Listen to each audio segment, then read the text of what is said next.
Welcome to Beat the Markets. I'm Ritger. And I'm VKM.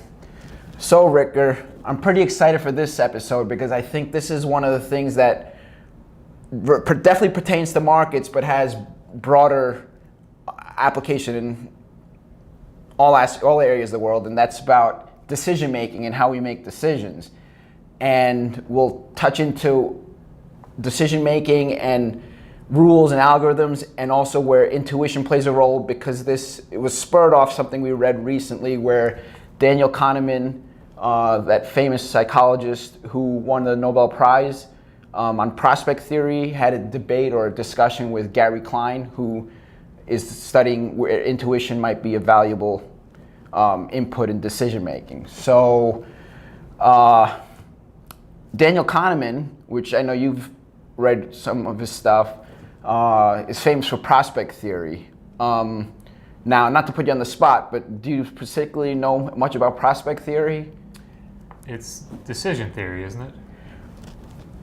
Yeah, it's part of it, or I would say a subset of it. It's in that field, and I think, and I have no idea why it's called prospect, but I guess they were studying the idea of why we all make suboptimal decisions. So one of the things with, and part of me really wishes I was in school now, because it seems much more interesting, at least where economics is today than where at least when I was going to school. Or maybe they were studying and it wasn't officially out yet. They were doing the studies and that was the cutting edge. But the foundation of economics when I was in school, and it's based on two principles. One is information's perfect and people are rational. And what we all know in real life is that we don't really always make the rational decision, or at least the optimal decision. So prospect theory and Daniel Kahneman explored what are the things and why are the reasons that we don't make what seems to be the optimal decision. And so what we've boiled down to, very simply, but I just like to spend a little time discussing it, is the biases, or these things that make us make suboptimal decisions. Because just to put it in context and let people at home understand kind of, we're very familiar with the biases, but people that aren't in this constant feedback loop that the markets get probably don't have as much of a, I wouldn't think they have as much of a probably have more confidence in themselves than they should. Right. So, well, that's one of the areas that I think Kahneman really highlights, which creates the biases. And it's essentially called pseudo certainty, as opposed to overconfidence, because you can have it both ways, overconfidence or underconfidence, and that affects if you may have a good decision, but you don't have great confidence in it, then you don't pursue it. But in leadership roles, apparently it's the opposite. We tend to we'll get into a little bit later, but leaders are selected for their overconfidence. That's how we as a society, select our leaders, or leaders rise in types of organizations are the ones that are the most confident, or at least have you feel the most confident in his or her decision making. That's right. And it's this weird thing happens because you start, I call it believing your own BS, but it's this, you have a few wins under your belt and you start thinking, probably a little bit more than you do. I think there's a positive feedback loop there. I mean, you'll go far in life if you have a surplus of confidence. Right, and other people gravitate to that that demeanor you're giving off, and if you have some successes, they use that as confirmation that this person. You're always going to have some successes and some failures, but as an overconfident person, you're not going to dwell on your failures. Right, there's something with I don't know if this goes into decision making, but a good thing in life is to have that short memory. Mm-hmm. Like if you do make the mistake, this might be out of the purview of this discussion, but if you do make the mistake, just this gets into the difference. I mean, this is the world that we evolved for, the world of leaders, of tasks, of getting things done, of organizing people. But these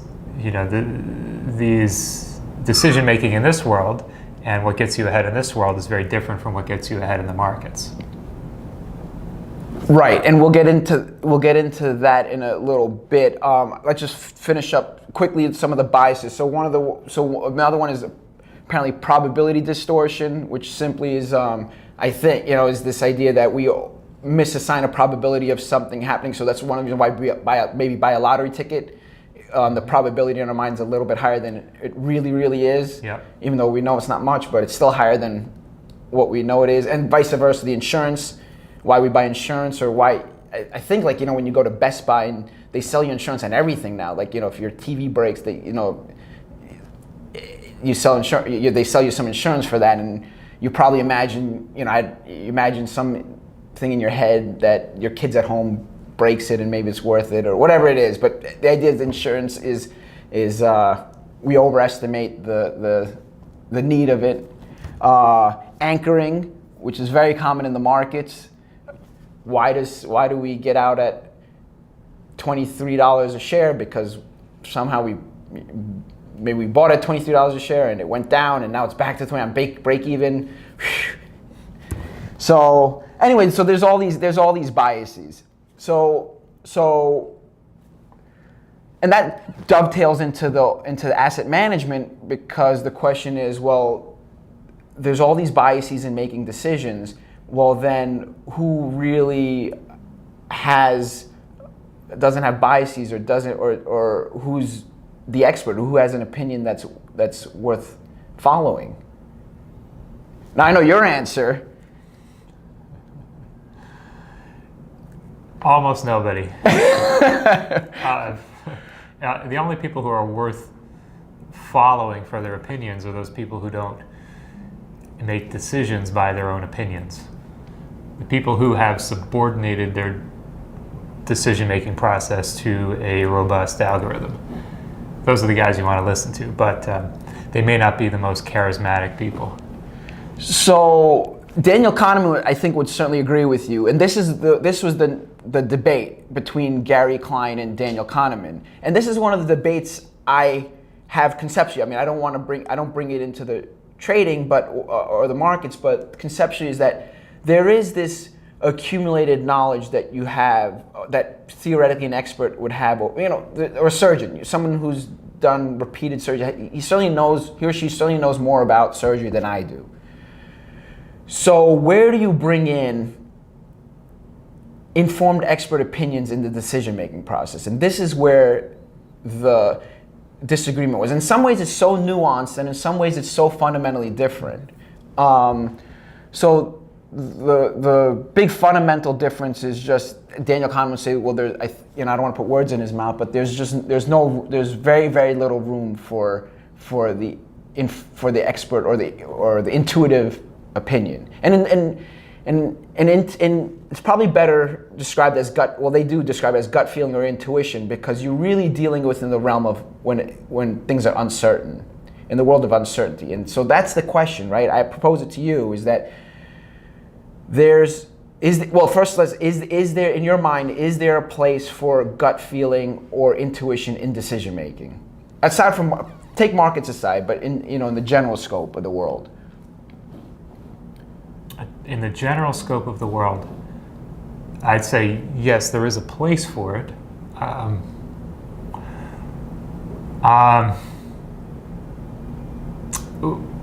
We often feel things that are real before we consciously perceive them. Somebody coming up behind you, I've noticed that my ears, or the muscles that would move my ears if my ears could be moved, will move before I'm aware that somebody's behind me. Huh. Just a split second. So I would say in the physical in the physical world, then sure, your intuition has a place, because it's a tremendously complex environment that you can't even really quantify. Or driving, right? We pretty much drive by intuition. I think our intuition has been trained, but we can't consciously implement algorithms as we're driving. Well, they're trying to. I mean, I guess that's what's behind the whole. And the algorithms is, despite what just happened in Arizona, the algorithms apparently outperform human drivers, and they're only going to get better. So, I would say, yeah, intuition can work. It can work very well. It's when it has been trained by the environment, by experience. Where you have to be able to measure some defined universe of meaningful inputs in order to create a quantitative decision-making model. An example of a surgeon, I don't know enough about surgery to know what you would measure. I'd imagine it'd be things like blood pressure, the BMI of the patient, the age, et cetera, and then you'd monitor things during the operation, and you'd say, well, if this, you cut them open and this looks red and it should look blue. If it looks red, you do this. If it looks blue, you do that. But so you have to have measurable things, and you have to have a good history of data. You have to know what the statistics are, and to know the statistics, you have to have, a meaningful sample size. So this is so. Even though Daniel Kahneman and Gary Klein have a difference of opinion where intuition should be used, so just to condense where it should be used. Daniel Kahneman, I think, basically says very rarely, if ever. And Gary Klein says it's an important input, like you should consider it. And you bring up a few very good points which they brought up, which is one is that Gary Klein says it can be primarily used in two circumstances, and one of them is when you sort of have this known structure, or it's I putting my own words in it, but it's like a finite universe. So it may be like chess, which has a lot of moves, but it's still finite. I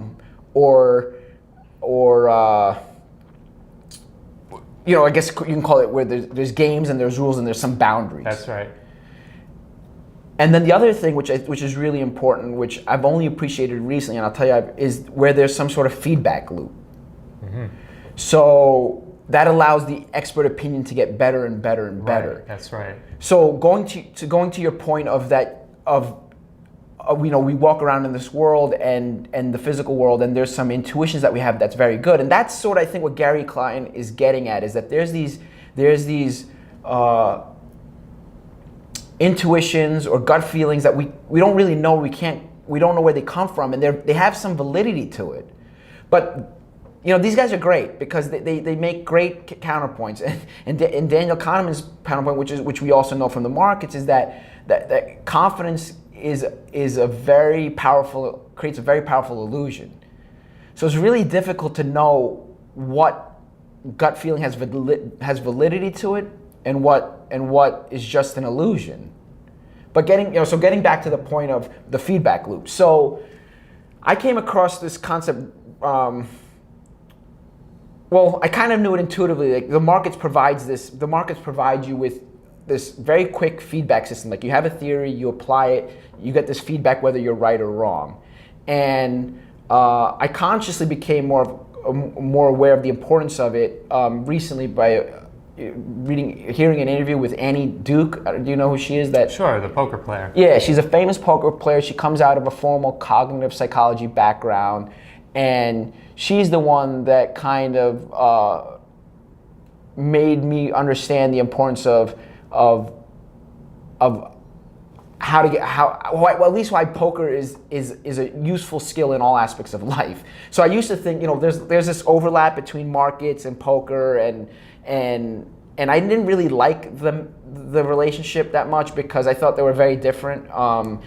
One thing being poker's has, I'm not a poker player, but has bets. First of all, it's a little bit more defined than, I mean, there's uncertainty to it, but it's a little bit more defined game than the markets are.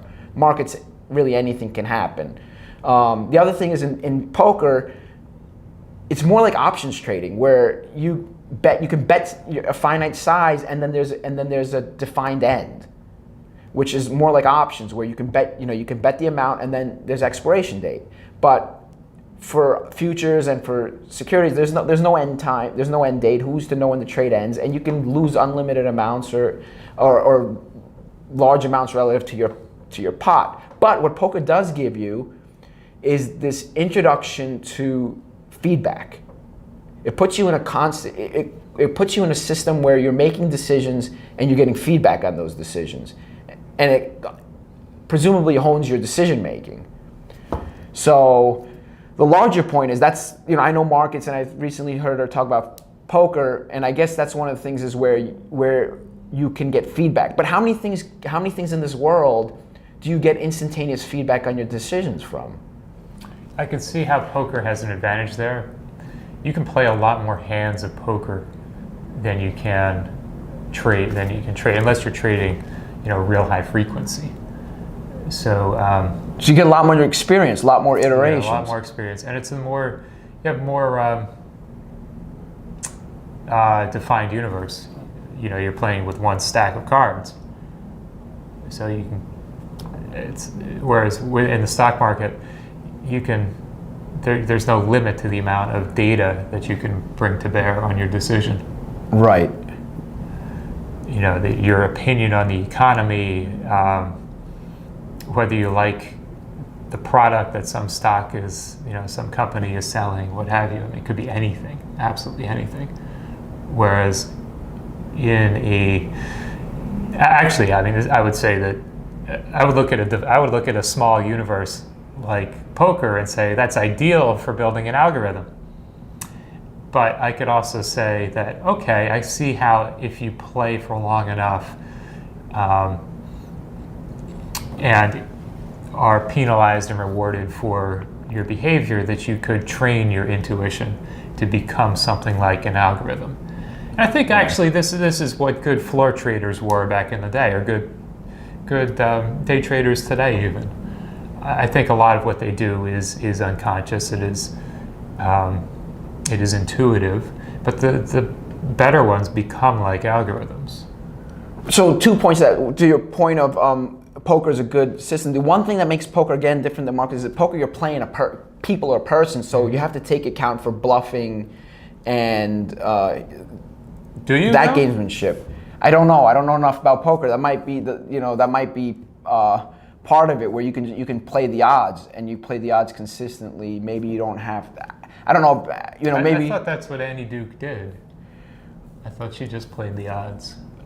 I don't know enough about her methodology, but I do think maybe I could see myself being terrible at reading faces, but who knows when you're doing the process again and again and again what you're absorbing. Sure. And it might make you better at reading people. It might. Mm-hmm. So, that might be a skill set to develop in another life maybe. But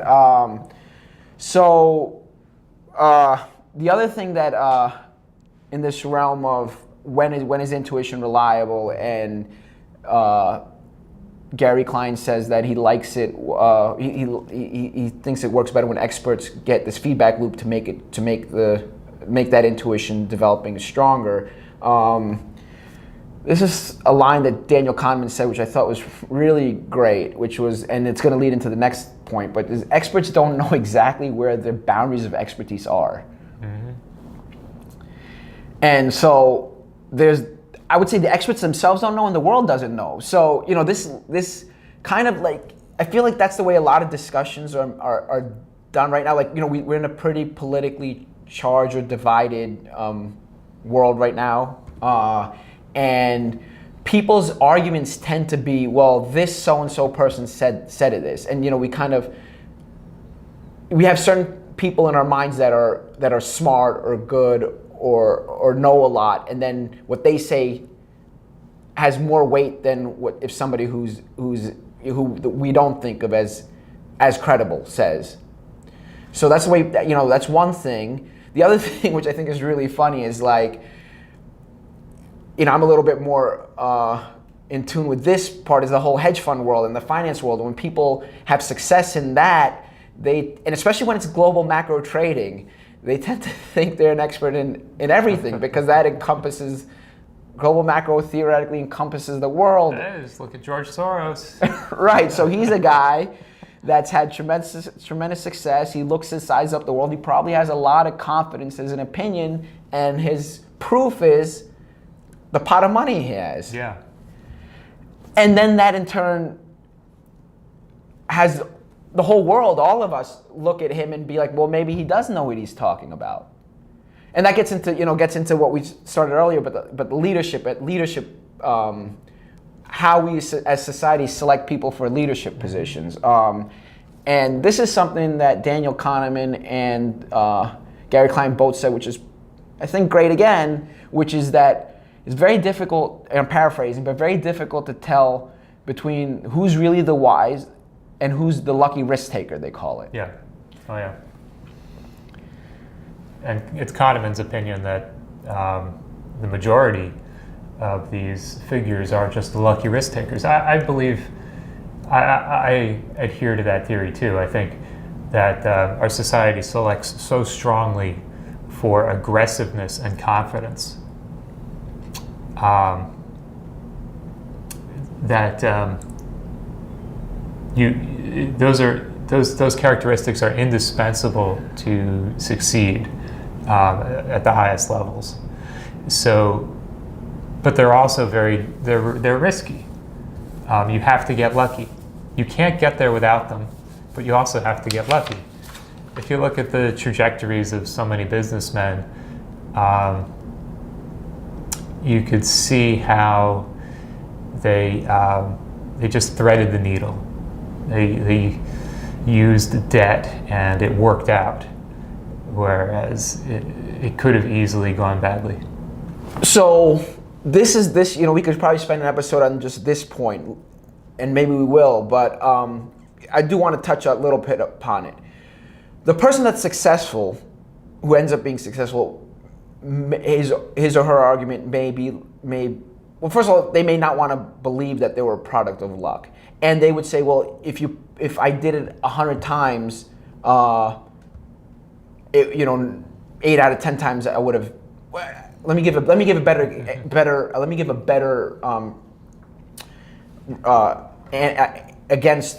con, because we can't, the person can't live their life 10 times. So the better argument would be, well, the better argument is that you're diminishing. Well, from a analysis point of view, are you diminishing the value of what that person really accomplished? So an example is we could be, I don't know how many academics do it, but we could say, take Warren Buffett's track record and say he's the lucky monkey, or is there something more merit behind what he's doing? And then we can extrapolate that into so many fields that we don't know. Now I think I know what you would, but I don't want to put word, what would you say to that? Now, Buffett knew what he was doing. Right. There's no question that Buffett and a few other guys who were largely in touch with one another knew what they were doing in the 1950s and 60s with value investing. If you read Buffett's essay from, what's the name of his essay? But the Doddsville one? Yes, Graham and Doddsville, the super investors of Graham and Doddsville. That's his counter to the efficient markets dogmatists back in the 1980s, who would say that he's just the lucky dart thrower.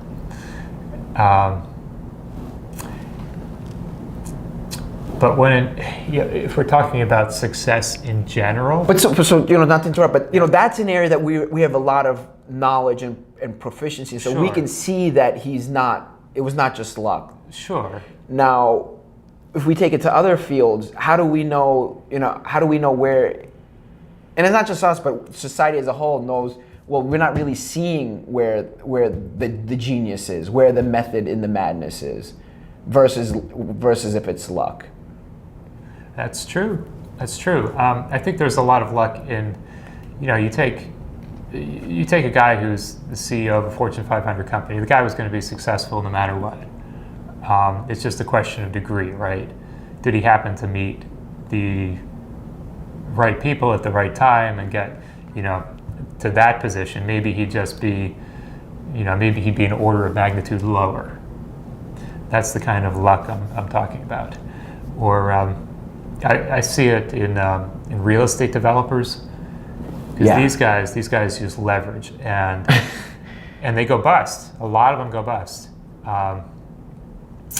and so you can see how the ones that are successful aren't always doing anything different than the ones who've gone bust. Yeah, I've seen it. I played the devil's advocate in the last one, but I certainly see a lot where luck has played a role, and you see like the quality of decisions two people made, and one person's outcome is so different than the other person. It's just because they got burned in the cycle wrong, or they had a slip up, or in the case of real estate, this is maybe goes into the skill set, but some people are good at renegotiating the loan, like Trump was. We don't know what deals Trump made in the early 1990s, but they gave him an allowance of like $300,000 a month and let him keep his pad. So maybe he is a good negotiator. Let him. They could have taken everything, but he worked it out. So but the quality of the decision wasn't great. That got him into the mess. But he did some things right, and then cumulative, he is where the man has skills. You have to give it to him.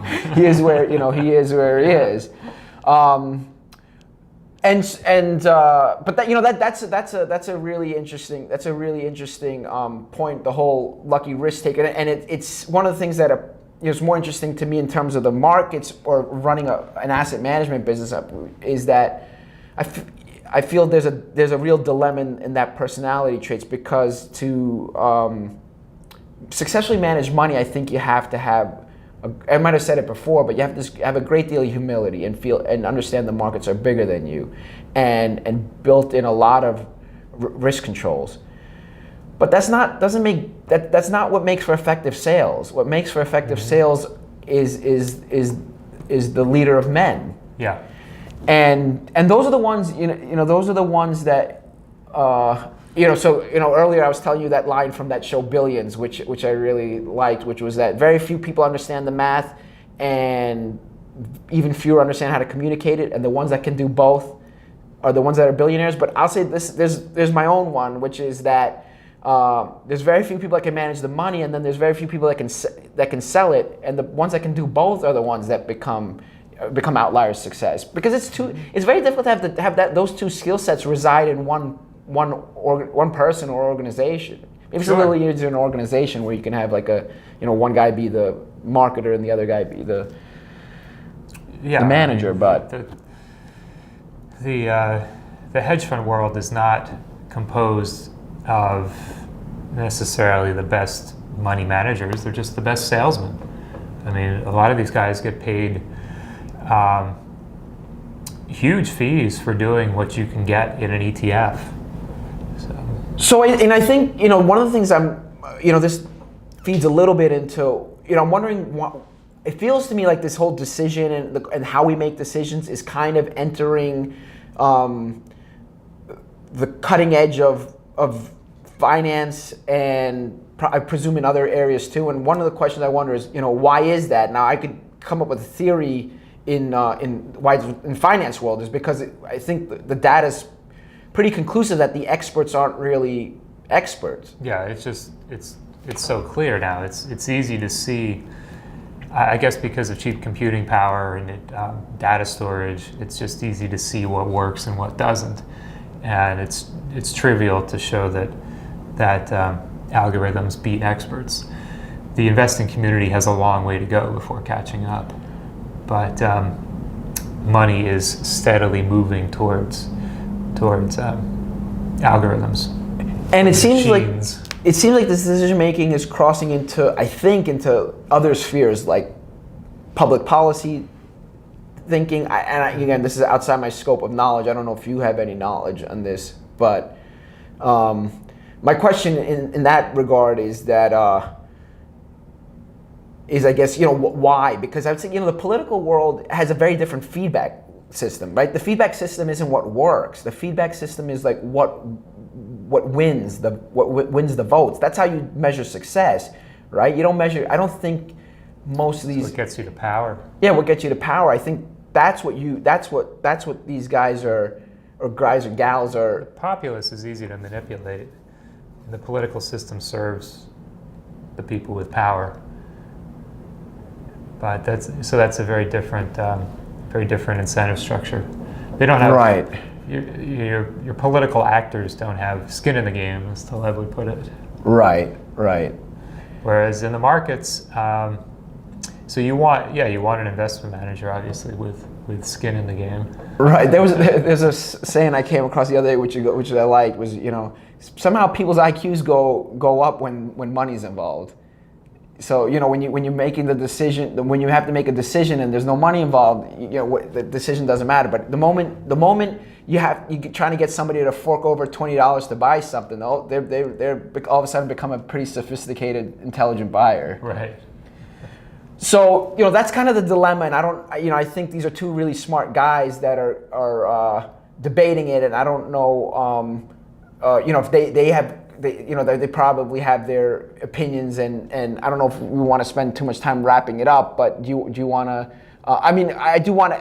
I don't mean wrap up the segment, because there's this other segment I do want to discuss, which is sort of just pragmatic solutions that anybody can apply once you're aware of this knowledge. But in the realm of intuition versus not trusting your gut feeling, I think I know, but to put a fine point on it, where do you lie? And you can restrict it to markets or to wherever, but what would you say? So you want to measure, quantify, and measure and quantify everything you can. And if you can make a system, a robust system, then just use it and make your life easier. I would say there's one other thing, and the discussion we talked about was the signal, or getting the decision right, and maybe in larger, like wars or the problem that people have is finding the signal in the noise. There's that aspect, and where I was going with it is that in markets that we can have this risk management overlay, which you maybe right. can't do. I don't know, if you can do it as easily in other things. Sometimes, and decisions under pressure, or you have to make the decision, and then you have to live with the consequences. I think that's one of the unique things about markets is that we can make a decision, and you can fix it. You can cut your losses. Yeah. And I think that's an important thing. But for people that aren't in markets, there's a couple other techniques that they discussed, and one of them is called the Premortem technique. So Premortem, yeah, Premortem. That's a great idea. So you want to talk a little bit about that? Sure. It's a technique that has been used in business when your group needs to make a decision, and you're approaching a consensus about what to do. Just think of everything that can go wrong. So everybody, come up with their worst case scenario. Things, try to outdo one another, and thinking of new ways that things can go wrong.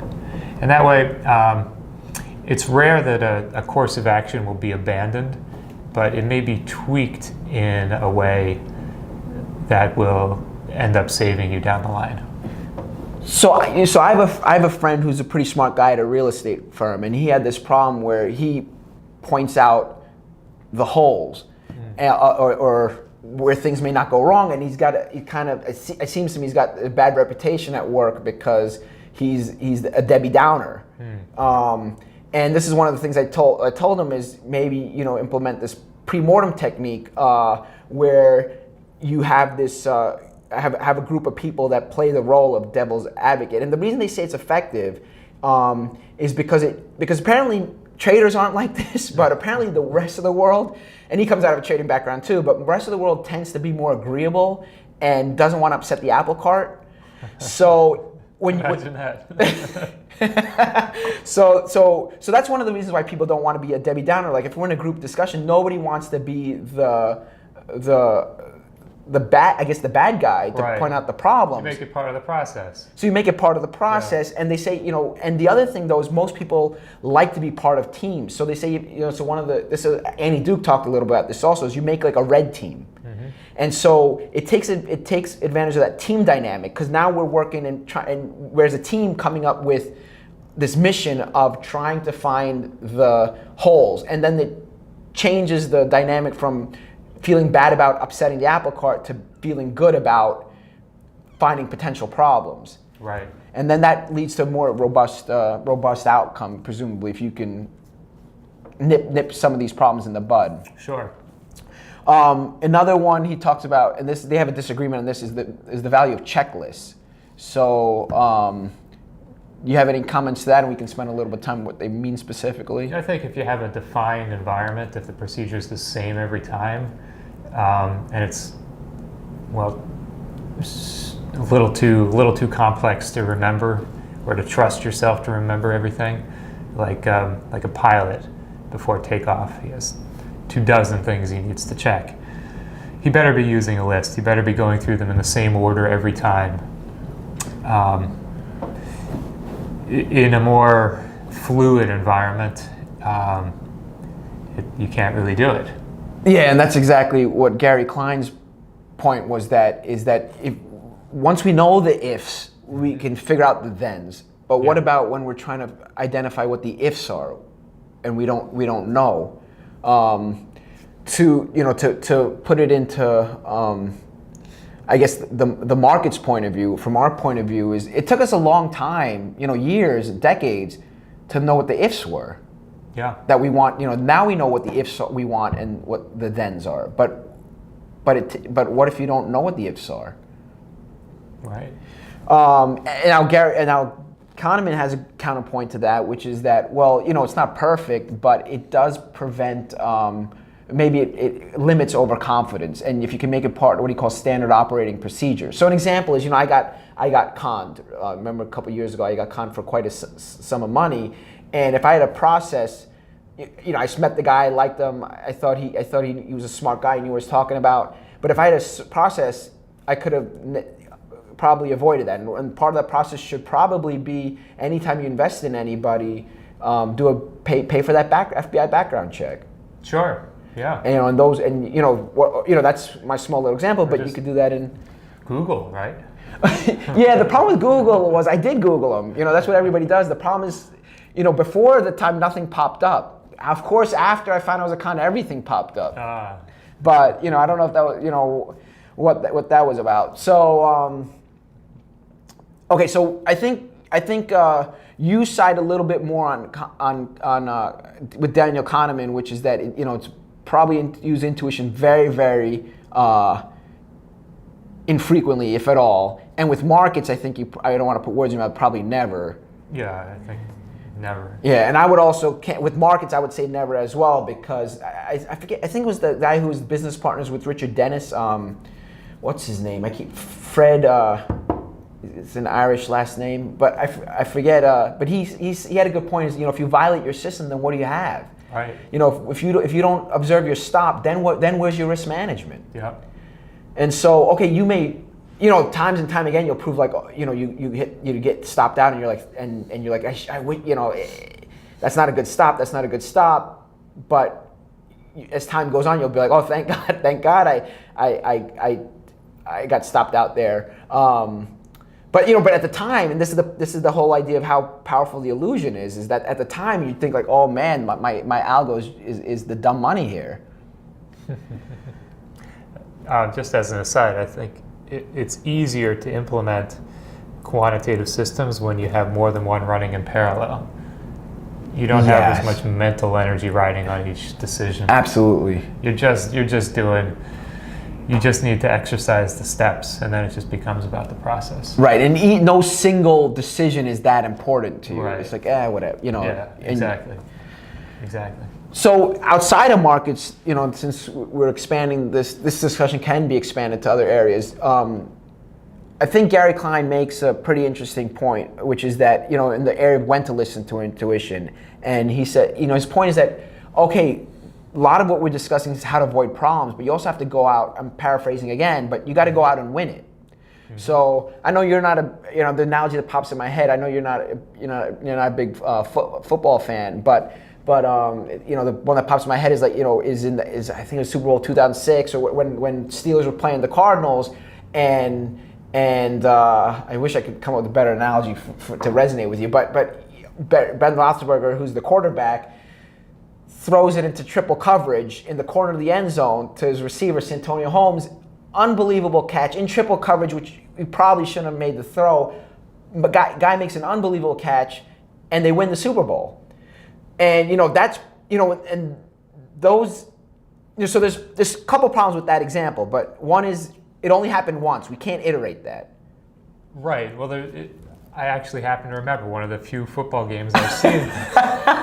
Great. It was the last play in the Super Bowl 2 years ago, right? They should have run the ball. Oh, this is the Seattle Patriots one. Yeah. Right. Yeah.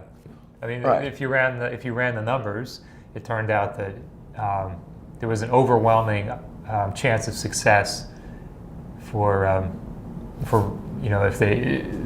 All they needed was like 1 yard, right? They needed 1 yard. They had one of the premier backs in Marshawn Lynch. Right. So odds were overwhelming that they could get that yard and get the point. Right.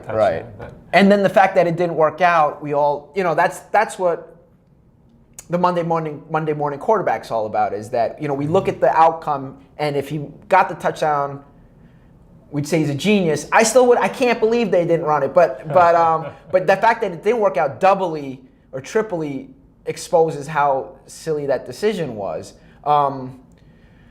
But so this is in sporting events, or there's a whole area, and I think Kahneman also talks about this, is where there's uncertainty, but there's also time pressure. There's time pressure, yeah, but in sporting events, you have the data.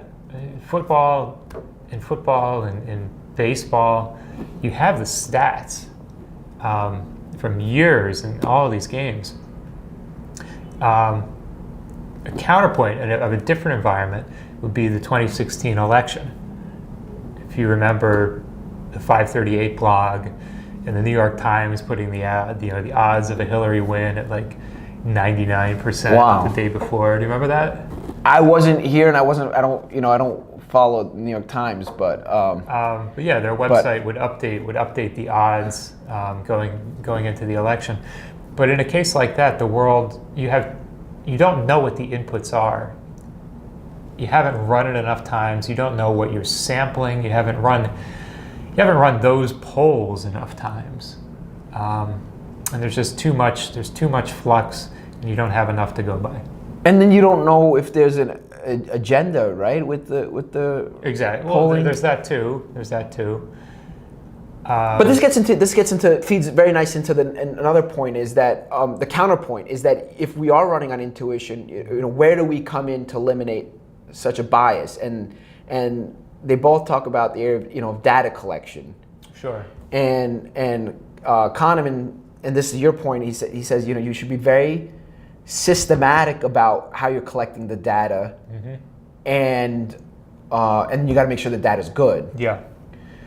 Now Gary Klein is giving everyone the benefit of the doubt and saying, well, we're not trying to steer any particular outcome, but what we do need to know is we have to take shortcuts, otherwise we have data overload.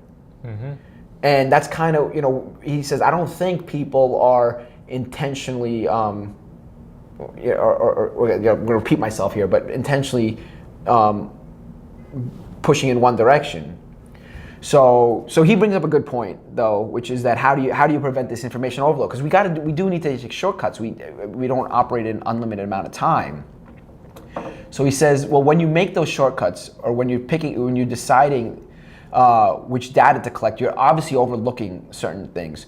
So you should bring that to surface and discuss it, and be aware of what you are overlooking. So one of the things that we pick metrics that matter in the markets, what matters to us. Now we didn't actually we saw things eye to eye because of our common background, But let's just say we were part of a larger group, and we would have,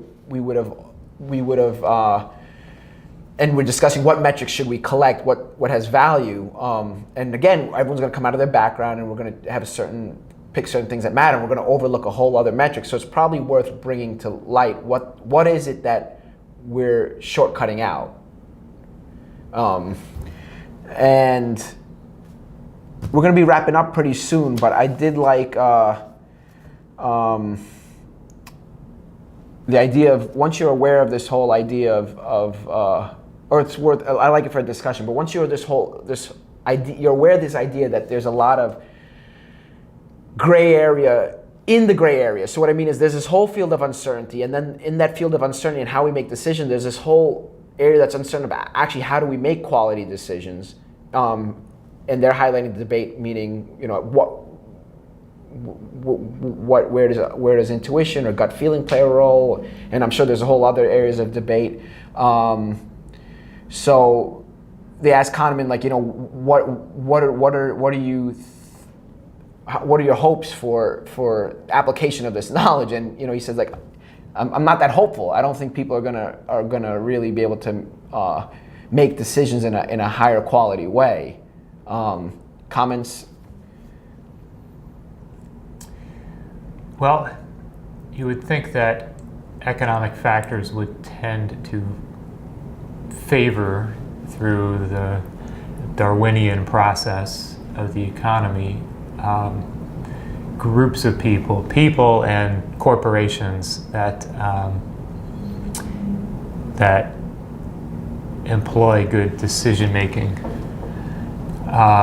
But the counterpoint would be, just look at how irrational the capital markets are.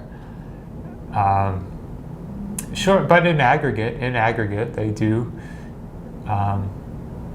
allocate capital through the most efficient process that we have seen in reality, even though on a micro level,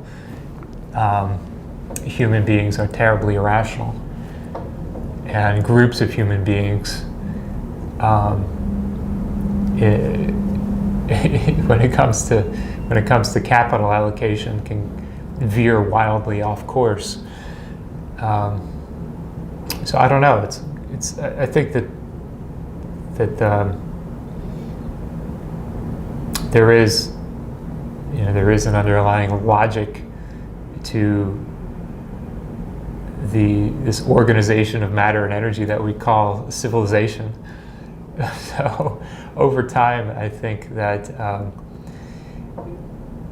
those entities that employ good decision making, should win out, and so maybe we will become more rational over time.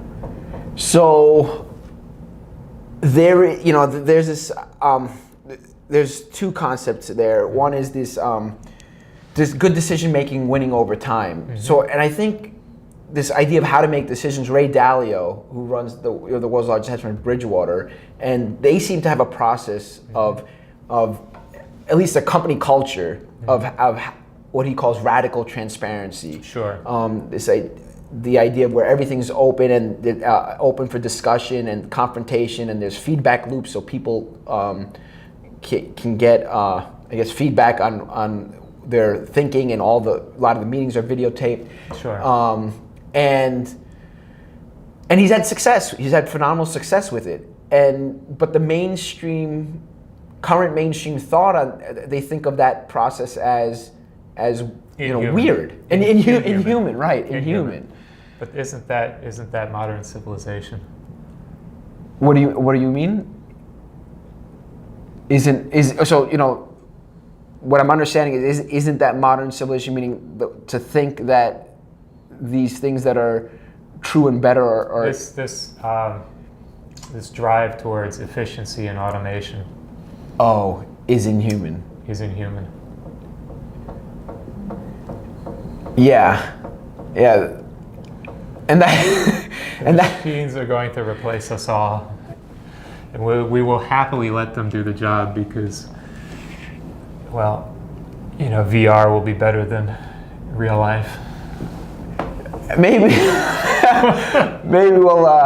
we'll save that for another episode, and hopefully, 30 years from now. Because, one thing is that there's this idea of evolution and Darwinian process, but maybe it happens slower than we think. Like Buffett and his Grahams and Doddsville crew exploited value for a long time.